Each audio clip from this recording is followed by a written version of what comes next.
You're going to really want to do a bit of research on what kind of items you want to put in your house. So you just want to like load up other cells, other people's houses that you know of, and just take a look at what Bethesda tend to just put in places. So you know, rugs in places, what kind of stuff to put on shelves, and you can make it look a lot more authentic. Because when you are lacking detail, it really does tell, and it doesn't look very good. So I'm just going to show you now how to start to add items. That'll be the next thing. Now, things like tables, chairs, you're going to want to have them so they can actually sit on them. If you were to pick one within static, it just wouldn't be an active item. It would just be there and you'd just bump into it. So you won't be able to use it. The best way I usually find my stuff, because half the time I never actually know where they are here. I just go into all. If we click all now, the filter is empty, and that will load everything, every item in the game, and that will take a while. So before we do that, we'll just start to type in what we're looking for. So usually you'll learn standard things like chairs and tables. So what we're after, we're just after, let's go with upper, so upper class. You type that in, and because we're still highlighted within doors here, there's nothing within the door section named under upper. So if we click all, we start to get everything with that word within it. So we're actually after a upper table, and we've got some tables here. Now that symbol there, that is the static symbol, the little blue thing there, and that, you drag that in, that is just there. You can't use it. No, you can't do anything with it. If it was a chair, it wouldn't be able to be sat on. We want this one with like the chair symbol on it. That means it's active. And if we just drag one in, a benched one, now you get some markers with this, and this will show you how people actually get on the chair. So this bit pointing out here, this is where they will go to get on the chair. So they will step in from behind. You can get rid of the markers so that they're not in the way when you're trying to place items. So you just tap M. Tap M to bring it back. Another thing I'll just note is lighting. It's A for me. You press A, and it gets rid of lighting effects, so it just brightens the place up so you can see what you're doing. Now you can also do it with this button just up here, the light bulb, as you can see, on and off. So yeah, we'll just get rid of the markers now, but that will actually be an active table. Now, as you can see, the table's being moved along the grid, and that's not going to be very authentic if everything's put on the grid. So remember, with the Control and Q, we'll get rid of that. So now we can move it around freely. You can also move things up and down in the world, so you can actually embed it halfway in the floor. Don't know why you'd want to do that, but certain items you might want to. So the way I'm doing that, I'm holding down Z on the keyboard and then just moving my mouse up and down. And then if you want this put back to the floor, tap F. So that'll just go straight back to the floor. So we just, if you hold down alternate click is the correct term, but you might know it's just right click, because there are some left-handed people out there. But if you just alternate click, hold that down, and then again move your mouse, that is how you would rotate. And if you want it rotating properly, we'll just put the snapping to back on, and then we'll turn it off, and then we'll move it. You'll get quite quick when you learn the quick commands. So we'll leave that there. And you can just start adding things in. So another thing you might want, the best way to search for things' name is, like I said, you just have clicked under all. You have to type quick, otherwise it'll search too quickly before you've typed it all in, and it might end up that you just put the letter U in, and then you get everything with U in it. So you'd have to type quick, so you want to know what you're looking for, or you can just go through the menus and find it that way. So let's have a think. One thing I usually use to decorate my house is pots. So if we just put in, I think it's, yeah, pot. Usually good are glazed pots. So yeah, if we just put glazed in, that'll make things a little easier. And you've got stuff like plates, bowls, pots. These are usually quite good. I like these. These are very good for decoration. Now, as you can see, that pot's a little small. I'm going to want to make that a bit bigger. So, if you click on that, hold it down so you keep it clicked, and you hold down S on the keyboard for size, and then you just move your mouse up and down, and you can make it bigger. Ooh, that's big. And so, yeah, we don't want it that big. So you can make that a bit bigger. Oops, a daisy, tapped F, that floored it a little too much. If you make an error, you can undo it. So we'll just click undo there. So that should revert back to where it was. That was obviously already on the floor. And we'll just budge that up into the corner. And you've got other pots as well, glazed pot 2. And again, let's make that a bit bigger. Put that in the corner over there.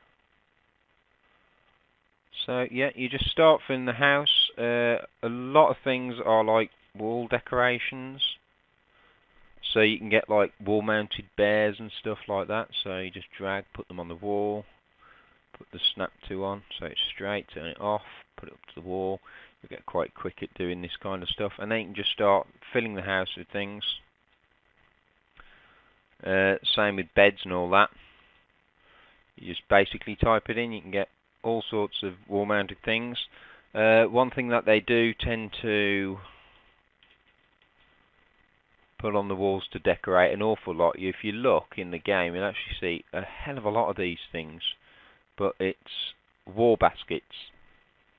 And they are everywhere in the game. They really are. They just flood houses. And you can make these things bigger as well. You can pretty much resize anything in the game. Put it up to the wall. There we are. Just pull it down a bit, remember, with Z. So we'll pull that down. Be a bit fidgety, the camera, when you start building the house. But yeah, you can just start filling the house up. I might do a tutorial at some point of how to do sort of brackets on the wall to put your weapons on. So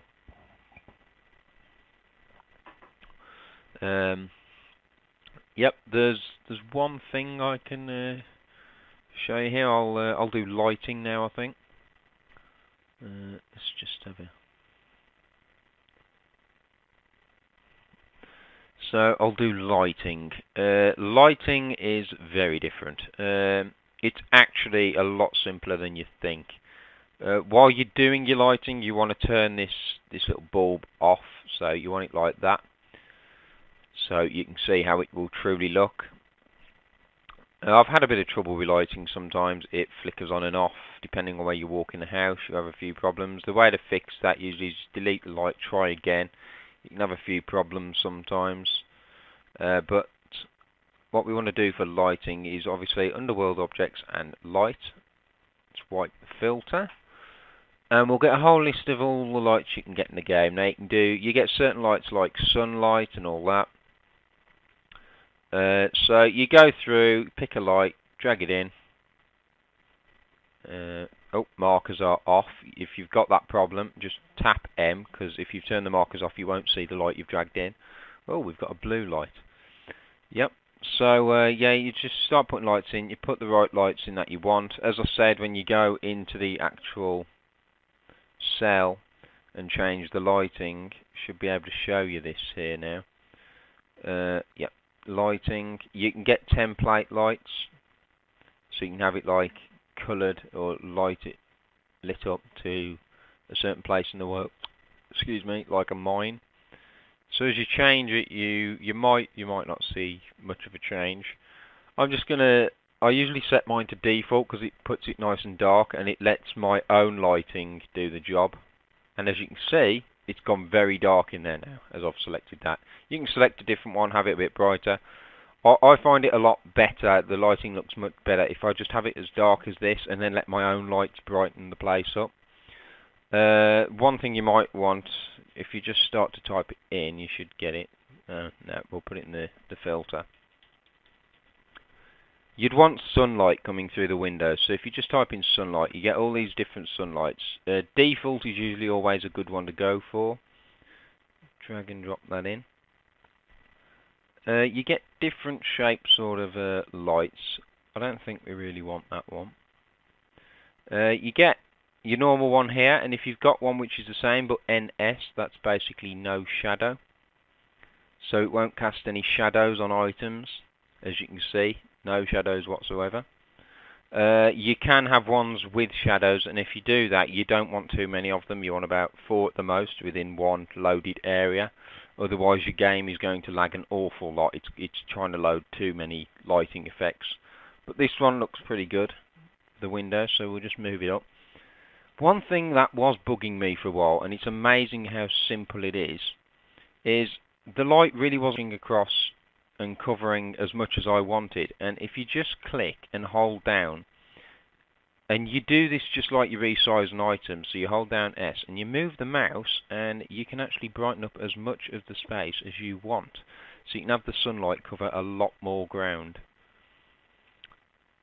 So that's how you do that, because I've seen a lighting tutorial and he showed me everything I needed to, apart from that one thing of how do I actually brighten the place up a little more, because I couldn't understand how it wasn't brightening up. But yeah, that's how you do it. So we'll want one on the other side, so again we'll right click, duplicate, or Control and D. Now just have on that side. Now they might be a bit too bright here, so we'll just dim them a bit. And as you can see, the fireplace, there's nothing in there, it's off. The next thing you want to do, we want to put a fireplace in there. So what I'm going to do, whoa, flipping it, I made a mess of that. Type in fireplace, and because we're still in lights, as you can see, there's actually 3 lighting effects for a fireplace. If we just drag this one in, this is the one I usually use, I think. Oh no, it isn't. Oh, that's too yellow.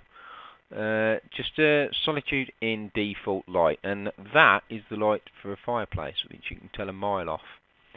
And it doesn't make any sense at the moment, because where's the light coming from? There's no fire. So I'll show you that now. I'll just move that out of the way actually for now, and I'll show you how to do that. If you keep fireplace in the filter, and we'll go to all.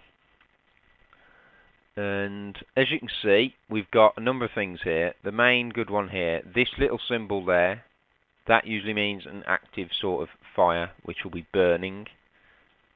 Now, as you can see, it's not doing it at the moment, but that's because we have effects turned off. So this button up here, the little blue thing with an F and the X, that's for effects. And as you can see, it is some wood actually burning, and that is what will happen. When you go in, that will actively be burning and you'll get that bit of smoke. But that does not light the room up, which is why we have to go into lighting and place this over it, and that will actually give the effect that it is lighting the place up. So if we just drag that in there, and then put that over it, just put it just in front, and then have it brighten up as much as you want.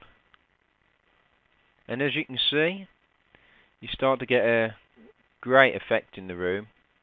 It starts to look really good. You get a combination of the sunlight and then the fire brightening the place up. You could board this up, and then you could just have solely the place being lit up by like the fireplace and a few candles. So there's a number of things. The main sort of thing you will want is a candle light. I'm not going to go too much into lighting. There is people out there that have done lighting tutorials. So you can check them out. But as I said, you don't want too many of these. As you can see, there's a cross on this one. That basically says that this one does cast shadows. So it will cast shadows on objects. And you don't want too many of those in a cell all in one go, because it will lag. But I'm going to keep that out. But you can put chandeliers dangling from the ceiling, all of that. I'm not going to build the entire house. I'm just showing you how to do the basics. There's a few other things to do with items I'll just show you now. So sometimes you want to rotate an item in a certain way. So if you click on it, tap W on the keyboard, and then you select these, hold down your mouse button, click, and select certain rotation points here. You can start to rotate it in all sorts of different ways. I'm just going to put that